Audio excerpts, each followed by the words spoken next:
193건 선조 30년 10월 6일 개해 10번째 기사 1597년 명만역 25년 병부 상서 형계가 명지를 받들어 우리나라를 격리하는 일의 편부에 대한 자문에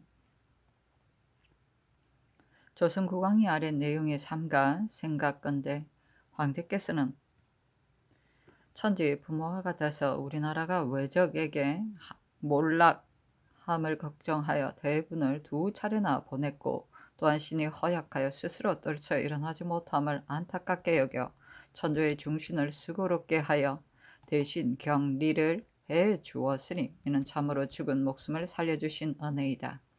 그리고 계획도 원대하여 형세를 분석하고 편의를 도모함이 세밀하게 모두 갖추어져 만리의 먼 길도 눈앞의 일과 같이 하니 참으로 제왕의 군사는 만전하게 움직인다 하겠다.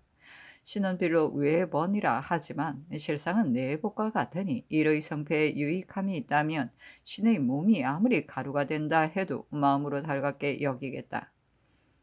더구나 외적은 사납고 날쌘 형세로 오랫동안 본국을 업신여겨왔다. 그러한데 삼경과 칠도에서 물러가고 두 아들과 배신을 돌려보내고 부산에 가서 움츠리고 3년 동안이나 움직이지 않는 것이 어찌 우리의 힘으로 이룬 일이겠는가. 실상 황제의 위령으로 진동하여 그들의 마음을 두렵게 했기 때문이다. 그렇다면 우리가 왕관의 격리를 얻은 것은 호표가 산에 있는 형세에 의지함과 같은 것이니 참으로 신의 지극한 소원이다. 새로 관부를 개설하는 문제는 일이 중대하므로 명백하게 진달하여 다시 조정의 처치를 듣지 않을 수 없다. 예로부터 병화를 겪은 뒤에 백성을 모으고 훈련을 하자면 나라를 잘 다스리는 자도 수십 년의 시간을 기다려야 했다. 신 같은 자가 어찌 이 같은 것을 바라겠는가. 본국은 예로부터 삼도라는 칭호가 있었으니 한성, 개성, 평양이다. 평상시에는 인민들이 많고 창고도 건실하여 다른 작은 고을과 같지 않았으나 별난을 겪은 뒤로는 잔폐가 더욱 심하여 수백 리 안이 모두 잿더미가 되었다. 지금 신이 살고 있는 한성도 가시나무를 제거하지 못해 모든 관의 배신들은 담장에 기대어 생활을 하고 되박 곡식을 팔아 먹고 있으며 흩어진 백성 중에 돌아 모인 자는 백에 한두 사람도 안 된다. 상처 입은 자들의 모습만 눈에 보이고 신음소리도 끊이지 않으니 다른 고울은 미루어 알 수 있다. 외적이 물러간 후로 비록 1, 2, 3년이 지나기는 하였지만 정력이 쉬지 않아서 행력 나가는 자가 싸가지고 가고 남아있는 자는 보내주느라 백성의 힘은 해가 갈수록 더욱 공공해져 가고 있다. 본지의 소출로는 본지의 수요를 공급하기에 부족하므로 9년을 많이 합병하고 관리도 아울러 감축하였지만 공사가 당진되었으니 참으로 애통한 일이며 천신만고 끝에 겨우 죽지 않았을 뿐이다. 천조의 대가는 사체가 중대하여 소속과 통할이 채무를 갖춰야 하므로 감축할 수 없으나 현재 본국의 쇠잔한 실정으로는 참으로 채무를 이루기가 어렵다. 순무 암은 이외에도 또 사도관이 있어 팔도를 나누어 다스리며 각각 거느린 군사가 있으므로 물자는 부족하고 쓸데는 많아 백성들의 부역이 더욱 많아지니 공급을 충분히 못하고 불편함이 있어 본국의 죄를 더할까 두렵다. 신이 이미 성지를 받아 계획하고 의논해서 아뢰게 했으므로 감히 이렇게 진달한다. 신이 또 생각건대 신의 나라 형세가 극도로 위급해서 비록 성지와 기계 그리고 양식의 준비와 군사의 훈련 등 허다한 일이 싸우고 지킴에 있어 큰일이 되므로 조금도 게으르게 할 수 없음을 알고 있으나 오히려 급속하게 대처하지 못하면 실상 백성의 힘이 견디지 못하여 혹시 안에서부터 무너질까 두려워서이다. 또한 싸우고 지키는 좋은 계책은 관부의 주본에 갖추어 덧붙일 것이 없다. 그러나 본국의 형세는 전라 경상 두 도에 가장 중요한 관계가 있다. 대체로 경상도는 문호와 같다면 전라도는 정원과 같다. 경상도가 없으면 전라도가 있을 수 없고 전라도가 없으면 아무리 다른 도가 있더라도 본국은 마침내 의지해서 근본을 삼을 곳이 없게 된다. 이 때문에 외적은 기어이 빼앗으려 하고 우리는 꼭 지키려 하는 것이다. 현재 본국의 안위는 실상 전라 경상도를 지키느냐 못 지키느냐에 달려있다. 바다로 말하면 외적이 전라도만 증가하면 머리로는 서해 일대와 가깝게는 진도와 제주가 모두 저들의 소굴이 되어 바다 위에 종행하여 통하지 못하는 곳이 없게 되어 바람만 타고 일이면 압록강까지 닿을 것이니 대성과 평양을 견고히 지킬 수 없다. 지난 임진년에 외적이 육지로 해서 평양에 이르고 또 수병 수만 명으로 전라도를 침범하여 서해로 도는데 마침 본국의 주사가 한산도 앞바다에서 막아 다행히 이겼고 외적이 패배에 물러갔으므로 수륙으로 함께 올라오는 형세를 이루지 못하였다. 지금도 생각하면 한심스럽기만 한데 외적의 흉계는 하루도 이러한 계획을 잊지 않고 있다. 대체로 외적이 지금 경상 좌우도에 나눠 점거하고 있으니 부산과 서생포가 저들의 소굴이 되고 대마도와 부산 사이에 바다 수백 년 그 양식 나르는 길이 되고 있다. 만약 경상도 요새지에 형세를 탐색하여 방비를 설치하고 정병을 주둔시키며 양식도 쌓아 굳건한 형세를 구축하고 때로는 날랜 군사로 기회를 보아 공격하며 또한 정예한 수군이 바다에 출몰하여 그들의 뒷길을 끊어서 외적으로 하여금 앞뒤가 서로 응원하지 못하게 하면 그의 본국을 구제할 수 있을 것이다. 다만 병력이 고단하고 양식도 탄갈되었으니 스스로 보존하기도 어려워 외적을 도모할 수가 없다. 둔전의 계획에 대해서는 본국도 일찍이 경영해 보았으나 밀력이 없어서 크게 설치하지 못했는데 지금 천조의 격려를 받게 되니 참으로 다행이다.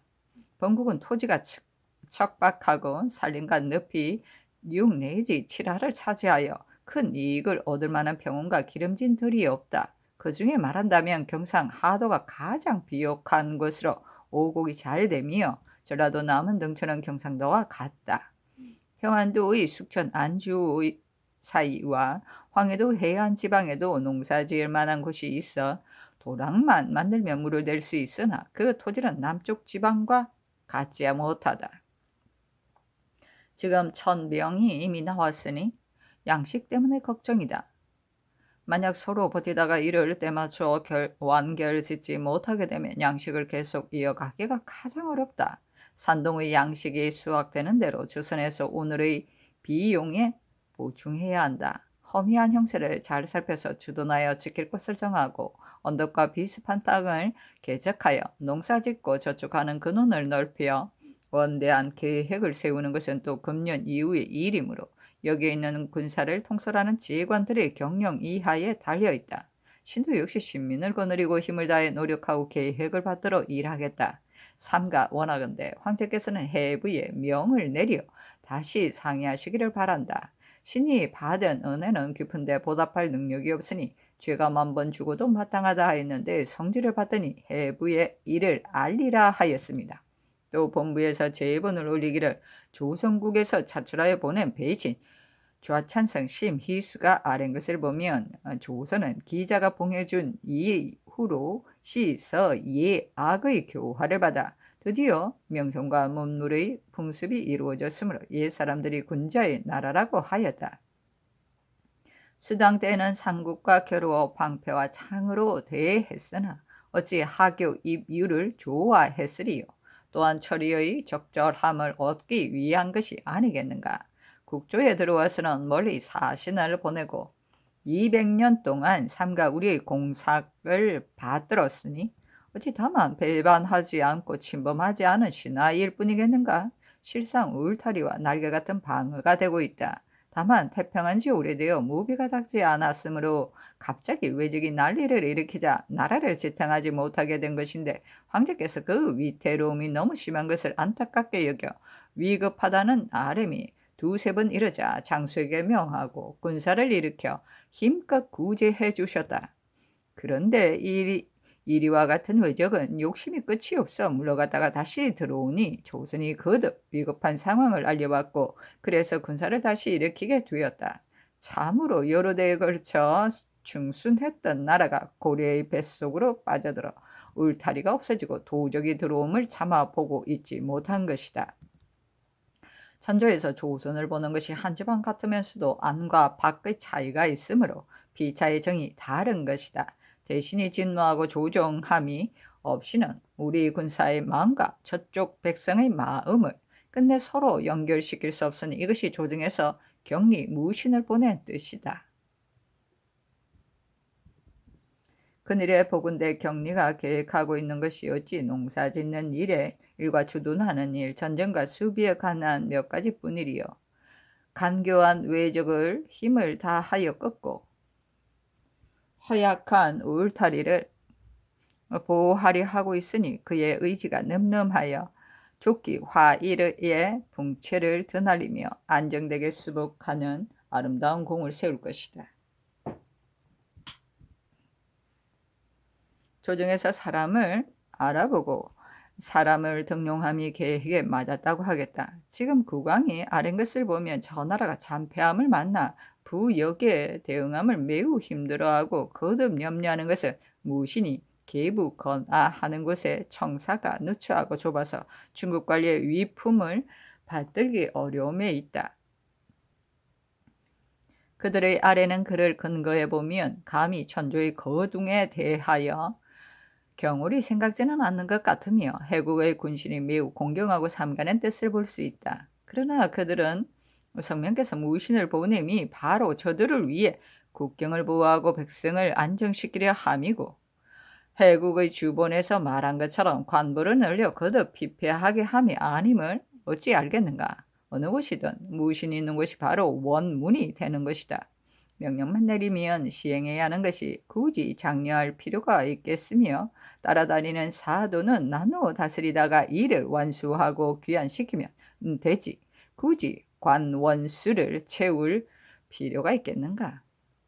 성부로서 백성을 모여들게 하고 돈대로서 전령과 봉화를 갖추고 군사를 뽑아 훈련시켜 방해에 대비하면 나라를 세우는 자가 응당해야 할 일이니 무신을 보내지 않았더라도 이상의 여러 가지 일은 해국에 있어서 그만둘 수 없는 일이다.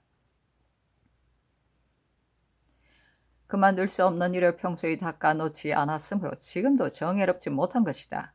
우리가 멀리 와서 수자리 삶이여 구원하는 깊은 성의가 같은 배로 함께 건너며 쓴맛도 함께하고 단맛도 함께하며 해국의 옛 국토를 광복하고 길이 억조 창생을 편하게 하며 외적으로 하여금 다시 침범하지 못하게 하여 성대한 사업이 되게 하려는 것을 어찌 모르겠는가.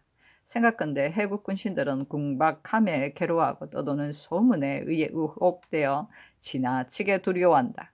교활한 외적에 빠지고 있음은 외적이 퍼뜨린 유언비어에 기인한 것이며 행군의 지원도 꺼리고 있다. 겸해서 먼저 일본에 갈 때 무례배 병사와 무례배 무리들을 봉공이니 볼모 잡느니 하는 말이 시끄럽게 피해를 끼쳤으므로 한번 관리가 간다는 말을 들으면 이렇게 당황하는 상황이 일어난다. 그러나 해국에 있어 두려워하지 않을 수 없는 것은 여러 해 동안은 받은 고통이 심하였기 때문이며 또한 갑자기 외적의 간첩이 유포한 말에 놀라 서로 휩쓸려 위급한 지경으로 향해 가는 것일 뿐이다. 다만 살펴보건대 현재는 이미 조용하고 편안한 때가 아니니 참작하여 격리할 때는 반드시 시행하는 왕급의 순서가 있어야 할 것이다. 외적의 형세는 현재도 요원의 불기가 같아서 기회를 얻추기가 어렵다. 해국도 궁궐을 다시 높이고 문물을 다시 정돈하고 무덤도 다시 안장하고 백성들의 부자 형제 부처가 다시 평화를 즐기려고 하지 않겠는가마는 오늘날에 한 번 더 분발하지 않으면 어찌 그 뜻을 이루겠는가 하였습니다.